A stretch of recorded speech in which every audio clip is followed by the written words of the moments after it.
Ladies and gentlemen, freaks and geeks, legendary peeps, lovers and children around the world, it is I, Crucial, your chocolate Nubian soul brother from another mother, disseminating wisdomatic truth bombs, purveying awesome vibes through my anaharta, boom, shaka, lucka.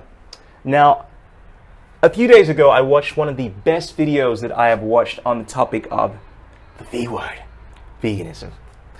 And it was titled, You're Not Vegan. It basically had a look at the origins of veganism and brought about some very enlightening facts in regards to where the word actually came from, how it came about, how the meaning became obfuscated. And I thought I would make a follow-up video that would endeavor to go deeper into the origins of veganism and look at where this entire thing originated from. Because I'm all about history, y'all. I'm all about history, philosophy, which are often intertwined. I think it's very important for us, if we are to live in the right present moment and to live in a better future, to understand the past. He who controls the past controls the future. So let's have a look at the origins of veganism. As we know, veganism was apparently coined by Donald Watson. In 1944, Donald Watson invented the word vegan, and he defined it as a diet. And he actually asked his readership to come up with a term to separate the non-egg, non-dairy consuming vegetarians. Because at the time, basically the industry was partaking in some horrible practices, and the way in which they would treat these animals was abominable. In 1945, he got together with his co-founders and they decided to start the Vegan Society. Interesting to note that 6 years later, Donald Watson was actually kicked out of the Vegan Society for apparently not being vegan enough.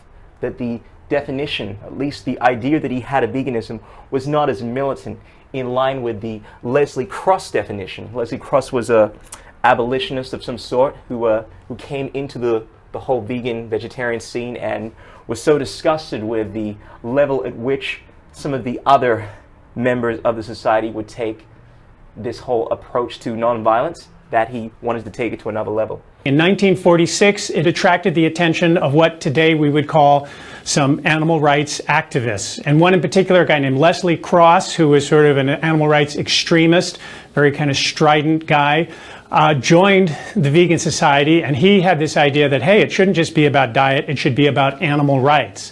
So he tried to influence Watson and the other original founders that let's change the definition to animal rights, but they were having a lot of success, a lot of people were joining, they didn't really want to do that, that's not who they were. In 1948 then, Watson stepped down as president of the Vegan Society. He was really kind of pressured out of there. And in 1950, Leslie Cross, who had gotten himself onto the committee, which is the board of directors of the society, basically pulled a coup. He took over the Vegan Society. He replaced all the board members with people who he wanted to put in there. He changed the definition of veganism so that it meant animal rights. And Watson, when he had retired, had been given a lifetime honorary title of honorary vice president. It carried no authority, but it was just to show how appreciative everybody was that he'd invented veganism and founded the society. Leslie Cross stripped that title away from Donald Watson in 1950. He just basically said, you know what, you're not the right type of vegan. You're not important. We're not going to honor you. Donald Watson never attended another event or meeting or anything having to do with the Vegan Society for 40 years until after Leslie Cross died.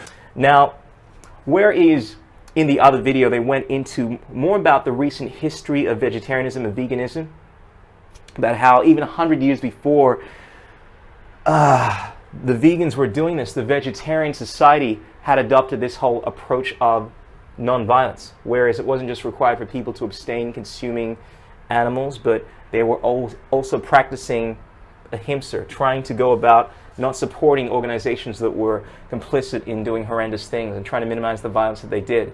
Many people think, oh, veganism is about also avoiding leather and so on, but no, that had already existed. That wasn't particularly vegan, that was much more vegetarian. You can go back and look at the Vegetarian Society newsletter from 1851, and there's an ad for shoes, non-leather shoes. In 1904, there's an ad for a vegetarian jeweler whose products contain no bone, no ivory, and no leather. So it wasn't particularly vegan, as I say. It was a tradition that began in the Vegetarian Society, and essentially Watson used the Vegetarian Society as a template. He did exactly what they did, with the only change being it wasn't a vegetarian diet, it was a vegetarian diet with no dairy and no eggs in it. So otherwise, the encouraging people to avoid non-food animal products, that was exactly the same position of the Vegetarian Society. And of course, if you were a vegetarian in the UK Vegetarian Society and you did wear leather, you were still a vegetarian. In the same way, if you were a vegan in the UK Vegan Society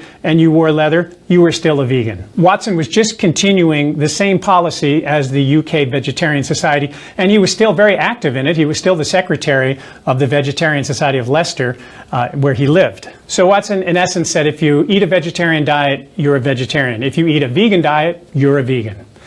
Now, I want to talk about the deeper origins of vegetarianism, veganism, where this all comes from. Because before the 20th century, the definition of vegetarianism was in line with the concept of veganism. It was basically a diet based off of plant life. It was through Pythagoras' vegetable diet that this came about. 2,000 years prior, Pythagoras, one of the first universal geniuses, had come up with the concept of vegetarianism. It basically meant to be Pythagorean in ancient times. It meant to be vegetarian. It was such a part of his entire ideology that he required his students to follow this diet. But if we go back even further, we find the oldest civilizations. This is one of the things I want to speak about. Most people think of vegetarianism, veganism, as being a very recent thing over the last few hundred years, or even 1,000 years or so. That most of the ancient civilizations, or if any ancient civilizations, they did not partake in this ridiculously fucked up diet. Now, it may surprise some of you to note that the oldest civilizations that we are aware of, ancient Egypt, which came not long after ancient Sumeria in the West, this is considered to be one of the oldest civilizations. Now, granted, ancient Sumeria, modern-day Iraq, that's about 6,000 years ago, that came onto the scene, and we don't know too much about their diet. But we do know that the ancient Egyptians, they lived off a plant-based diet. They were vegetarians.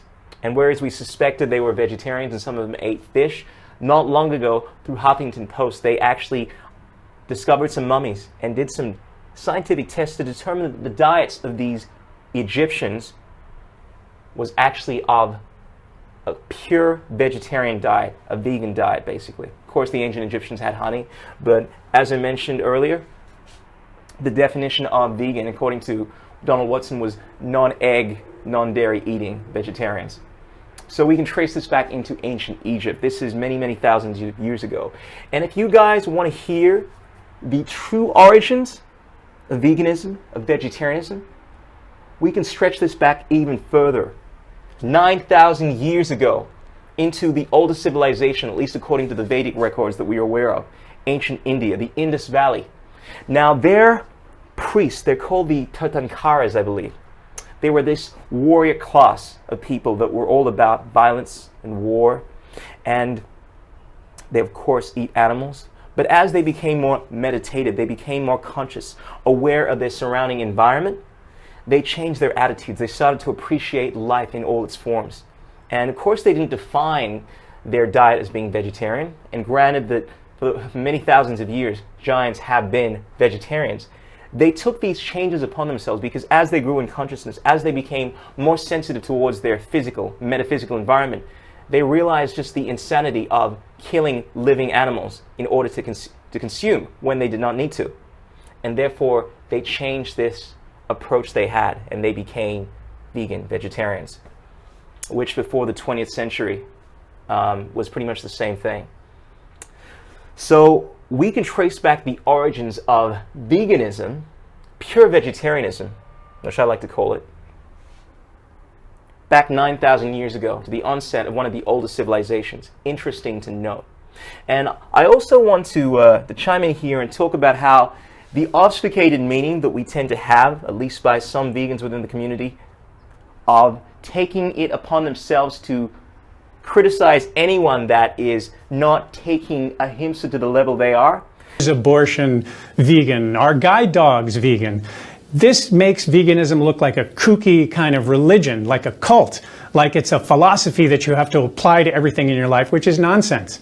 It's about a diet. It's about getting people to stop eating animals and to the degree they can and wish to, stop using animals for other products.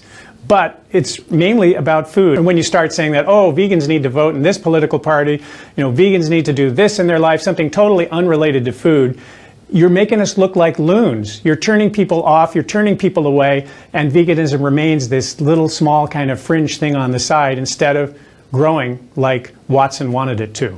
This is an attitude that was perpetuated by Leslie Cross, who was more of a militant style vegan that was not actually in line with Donald Watson's idea, who we accredit for being the founder of veganism, at least in the modern sense. So if you are one of these vegans that likes to tell other people how they're not vegan enough and wants to criticize people for not taking it upon themselves to take things to the level that you are in your obfuscated mindset, and think that if you are in any way, shape, or form attached to doing something which is a form of exploitation, then keep in mind that you're not in line with the true definition of veganism. You're in line with this culty ideology, which most of us in our sanity look at as being completely, utterly insane, unwise, and stupid. The kind of vegans that want to talk about abortion as not being vegan. The kind of vegans that want to talk about having guide dogs, of using animals in any way, shape, or form. Horse riding, and granted the horse industry is abominable, the horse racing industry. The idea of even having any kind of relationship with an animal where you were using it. The idea of having sheepdogs. The idea of having pets. The idea of...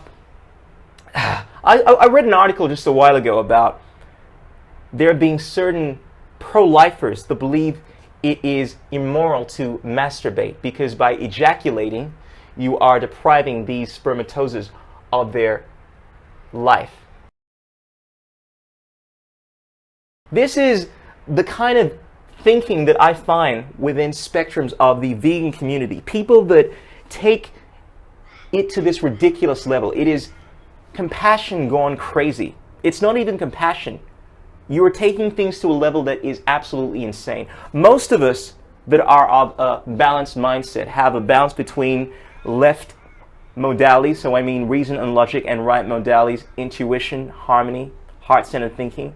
We realize that there are certain things which are unequivocally not in line with our conscience. And this is all it comes down to, conscience. The idea of watching an animal, a lamb being slaughtered, most of us are shocked by that kind of behavior. We don't want to experience that. Most of us acknowledge that it's wrong, therefore we do not want to partake in that kind of violence.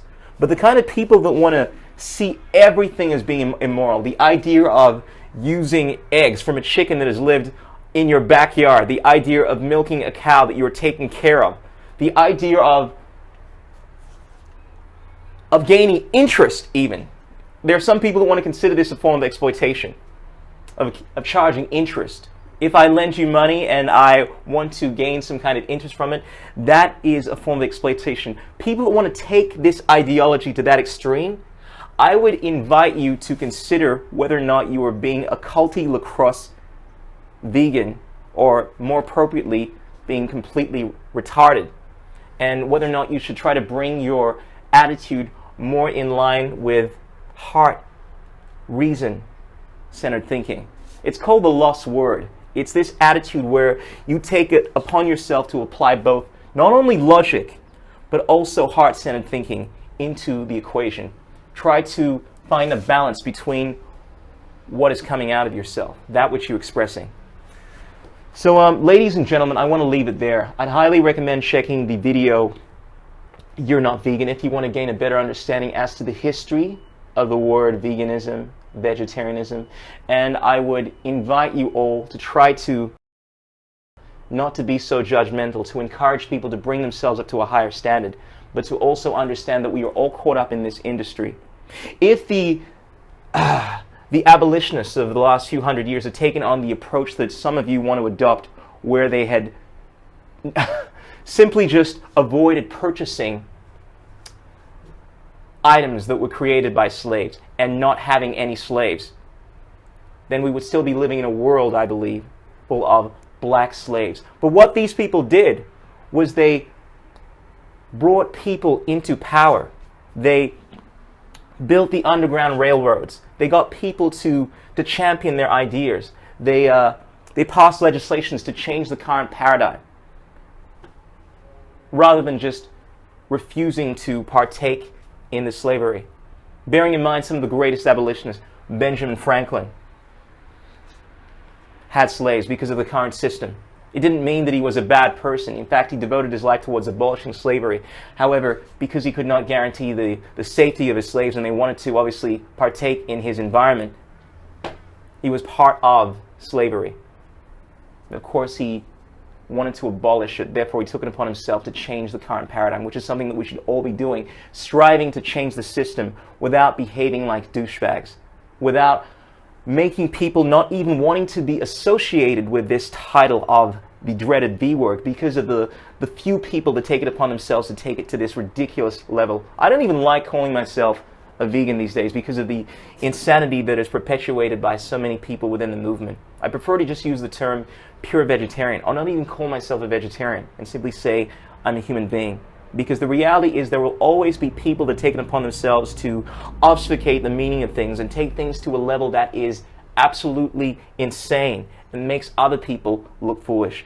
The same thing happened with Christianity. The same thing has happened with many ideologies in the past. If you have a look at the Old Testament, you have a look at the way in which Christianity has morphed. If you have a look at the origins of Christianity, you realize that the meaning that Jesus actually intended is very different to the way that it is now. And similarly with Donald Watson, there's a comparison. You actually have a look at the fact that he was a carpenter, the fact that he was obviously trying to bring about this beneficent idea, and this guy called Leslie Cross crucified him on the cross and obfuscated his ideas.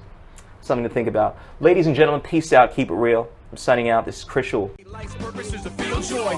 Metaphysical, lyrical, standing up for truth. The only one to make change is walking in your shoes. Be the example, don't complain about the news. Making music and serving the world with the loo. Now you can be the same, or you can be the change. Find strength from inside, break through the chains. No one to blame, nothing